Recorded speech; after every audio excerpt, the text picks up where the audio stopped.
I wanted to talk a little bit about what types of jibes there are. And I'm sure there are more than this, but I just wanted to make a few categories because when we're working on jibing, we're not always talking about the same thing. So when you are thinking about practicing jibing, you have to think about what the objective is because you need different types of jibes in different situations. So the first category that I've listed here, I've heard people call it tactical jibes, but I often think they really mean strategic jibes, as in jibes when there's no one else around, just in open water. So I've drawn a tactical jibe or a strategic jibe here. Let's say there's more wind on this side of the course. So you come around the mark, there's no one else around, you go onto a nice by the lee course, your most efficient course, your fastest course at least. Sail into the more wind that's on this side. Then when you get to the ley line, maybe you could go a little further than this, but maybe you jibe here and you're sailing towards the 3 boat length circle rather than the mark. And then you do a nice mark rounding here. So this might be a very simple downwind strategy. So there's no pressure on you for this jibe. So you just want to make the biggest, fastest jibe possible. You're not jibing 20 times. You have time to think about this. There's no other boats around. So for this jibe, there are a bunch of different options. The biggest sort of variation that I've seen recently, or not that recently, but in the last few years, several years, is how to grab the main sheet. On this by the lee to by the lee, or negative to negative jibe, two very popular ideas are either to reach back and grab the main sheet. So obviously the person is sitting here, the wind's coming from behind. Person's sitting here. Then they put the tiller extension in their front hand, and then they reach back to the very back of the boat and then slide their hand as far up as they can. And this causes, because you have to lean as far as you can, this causes the boat to heel this is technically windward, heel this way. And then that sets you up for a first rock as you pull the sail over. Downside of this type of jibe is that even though you're trying to stay forward and you put your tiller in your front hand so that you're using your back hand to reach, your weight still has to come quite far back to catch this. And in light wind, and at the moment I'm talking about light wind, I should have said that off the bat. In light wind, anytime you move your weight backwards, it's really slow. You're digging the back of your transom into the water. So that's one option, and it can avoid getting tangled. So another option is if you have so I haven't drawn the tiller and tiller extension. I thought just too much would be happening here. This is just the traveler. So if you have your tiller here, then your tiller extension sticking, let's say, out here, you can try to keep your tiller straight and pivot this tiller extension around under the main sheet. And especially if you have a ball on the end of your tiller extension, but you don't need this ball on the end of the tiller extension, you can hook that under the main sheet. So your back hand is on the tiller extension here. You hook this main sheet, and then you pull the main sheet to your front hand using the tiller extension. So your hand would be down here, and that lets you reach further up the main sheet.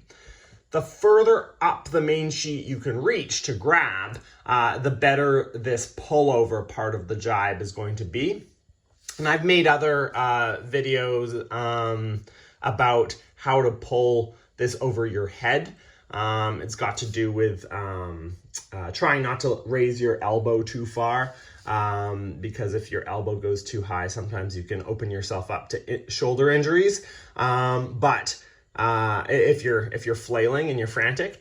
But anyway, so this would be the back hand on the tiller, bringing the main sheet to the front hand, and then the front hand pulling the sail over. So again, this it's good to lean over towards this to reach as far up as you can and to roll that boat over to what's technically leeward here. Roll the boat over this way so that when you pull it back over, you get a nice first acceleration, and then you'll get another acceleration after the sail fills on the far side. And now another interesting one that I first saw Marie Baru doing on an Instagram is, again, you change your tiller extension to, no, this time you put your main sheet in your tiller extension hand. So your back hand has both the tiller extension and the main sheet. And then you roll the boat over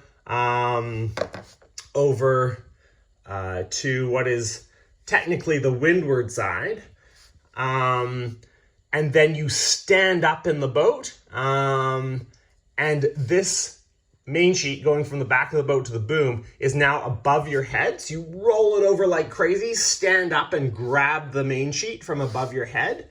Then you let the boat flatten again. And then you do your jibe. So that's an extra little roll there. And I thought that was where Marie was getting her extra acceleration from.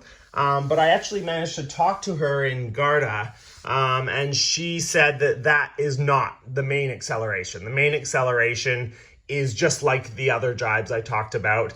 It's when you pull the sail over and when you flatten at the end.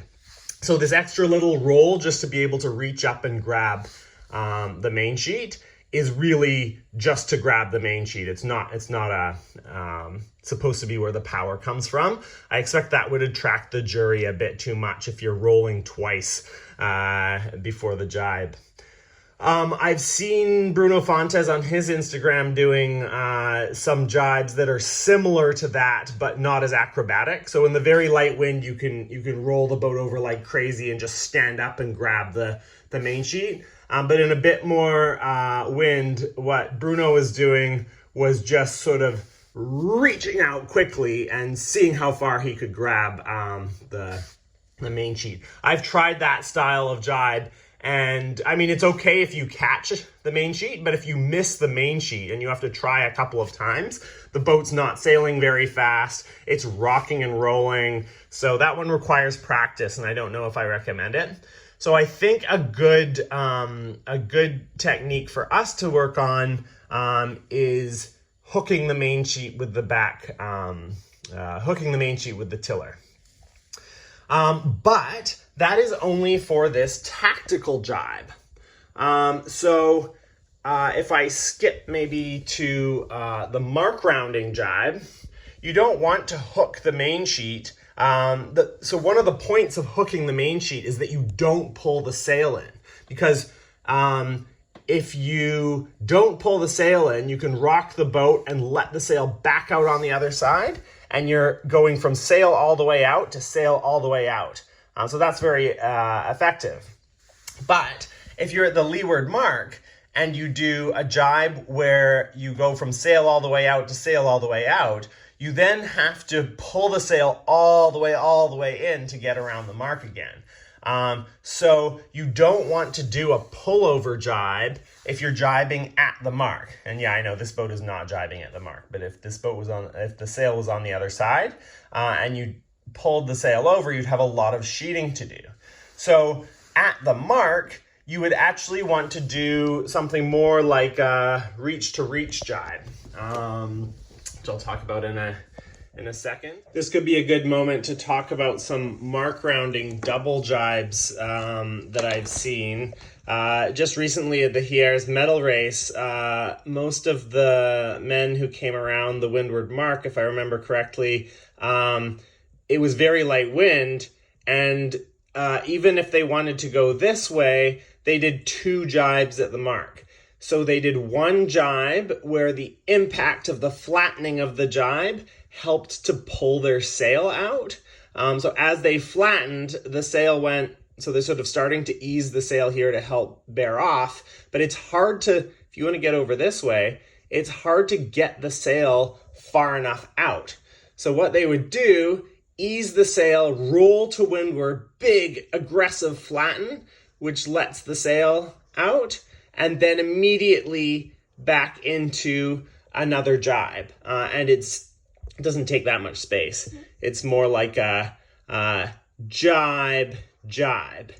And you would think that a boat from behind who just sailed over here and awkwardly pulled the sail from leeward to windward, assuming they want to sail by the lee this way, would cover this boat. But these these jibes are so powerful that this boat is ahead here. Maybe getting apparent wind from that direction. So we have boats jibing just to help get their sail out. That's an interesting double jibe there. And so that's like a 2 reach to reach jibes.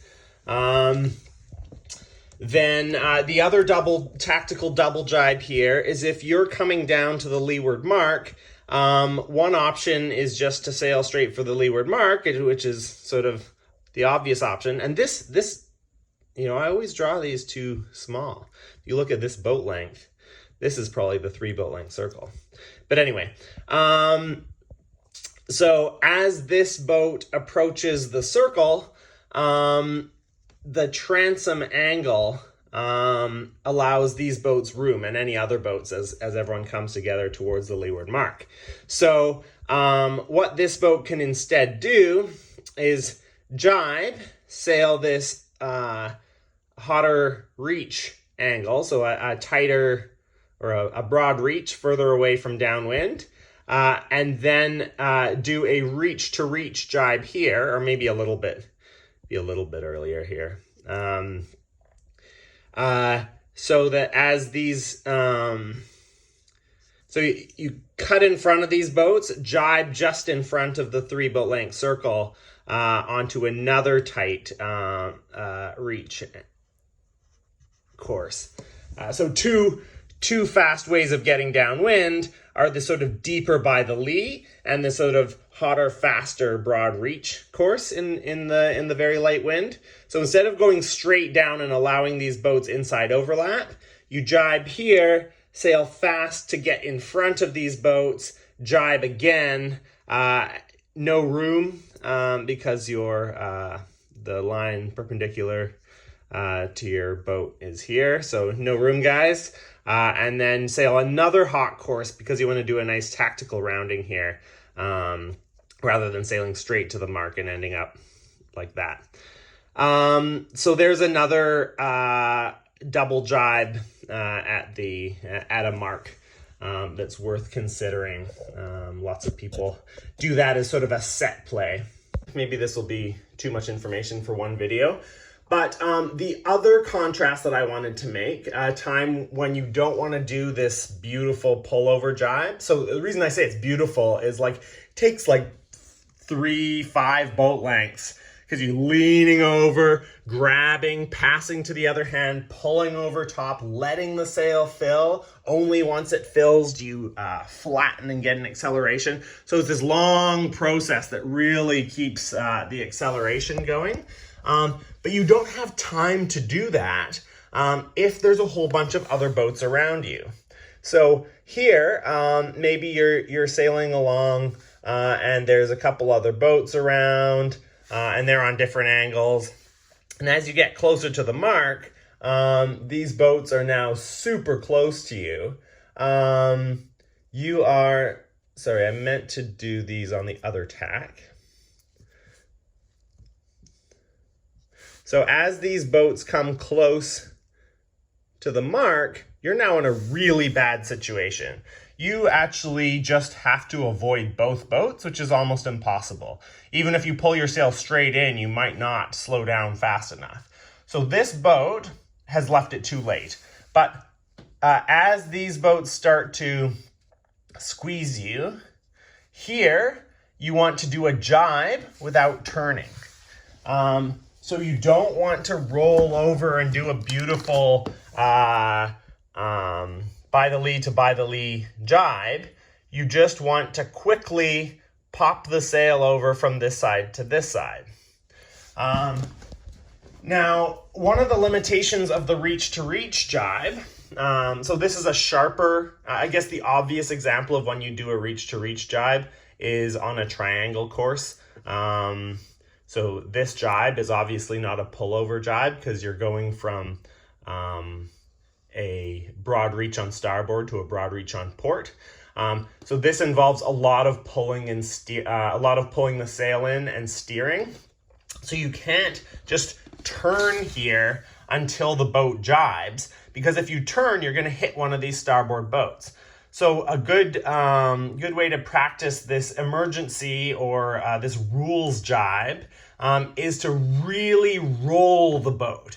So if you can roll the boat enough, especially if you're starting by the lee, then you can jibe pretty much without turning at all. You maybe turn a couple of degrees, and then as the sail switches sides, you immediately turn back. And so it can be quite an advantage if you can jibe without turning, especially if it's a good jibe. A jibe with roll will accelerate you too.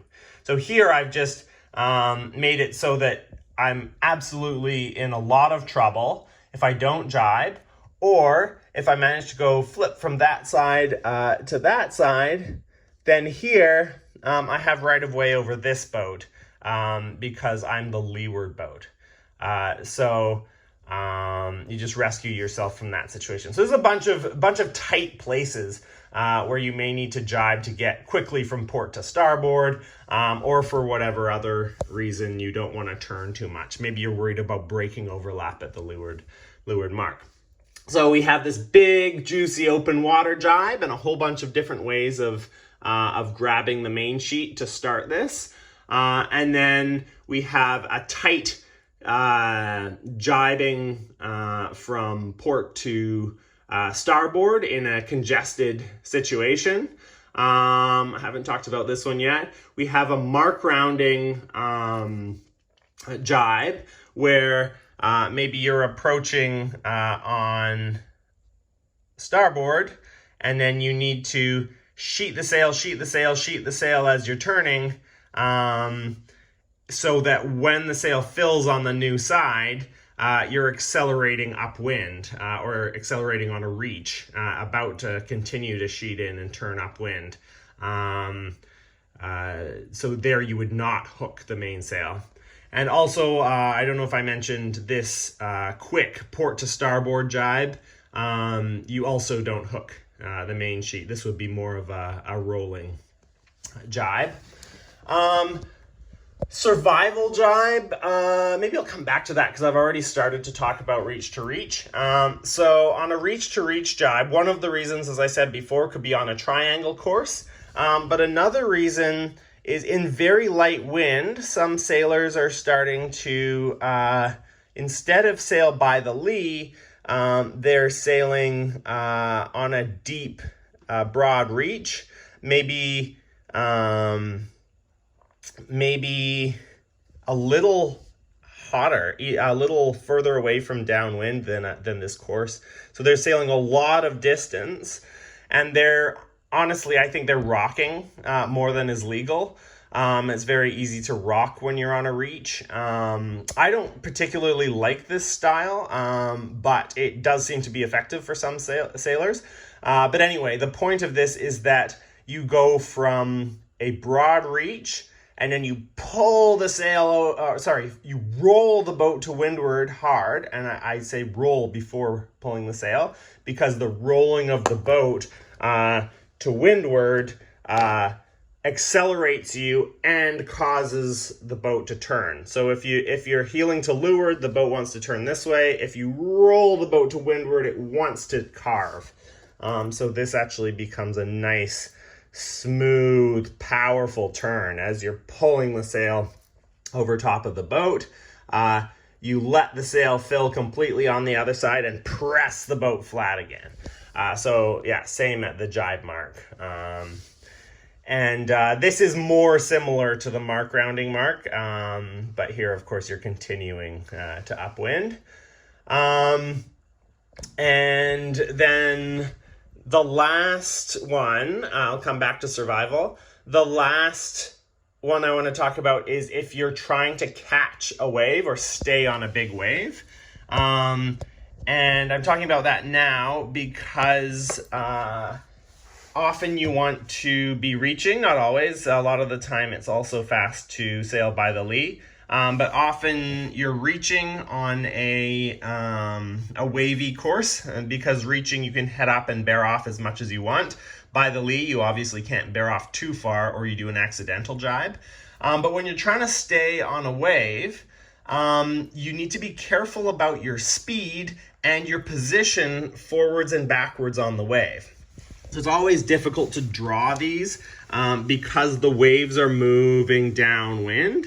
So if you imagine this as a moving picture, you want to end with a lot of speed.